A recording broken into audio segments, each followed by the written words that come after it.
اللہ کے رسول صلی اللہ علیہ وسلم نے فرمایا، میں ایک وقت سو رہا تھا، میں نے خواب میں دیکھا کہ لوگ میرے سامنے پیش کیے جا رہے ہیں اور وہ کرتے پہنے ہوئے ہیں، کسی کا کرتا سینے تک ہے اور کسی کا اس سے نیچا ہے۔ پھر میرے سامنے عمر بن خطاب لائے گئے، ان کے بدن پر جو کرتا تھا اسے وہ گھسیٹ رہے تھے، یعنی ان کا کرتا زمین تک نیچا تھا۔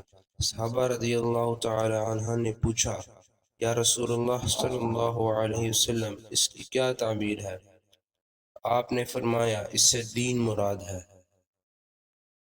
ایک دفعہ رسول اللہ صلی اللہ علیہ وسلم ایک انصاری شخص کے پاس سے گزرے، اس حال میں کہ وہ اپنے ایک بھائی سے کہہ رہے تھے کہ تم اتنی شرم کیوں کرتے ہو؟ آپ نے اس انصاری سے فرمایا کہ اس کو اس کے حال پر رہنے دو، کیونکہ حیا بھی ایمان کا ایک حصہ ہے۔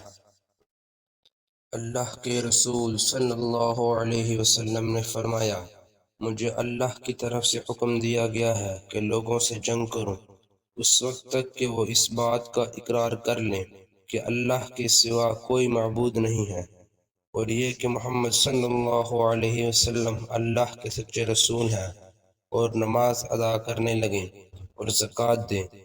جس وقت وہ یہ کام کرنے لگیں تو مجھ سے اپنی جان و مال کو محفوظ کر لیں گے، سوائے اسلام کے حق کے۔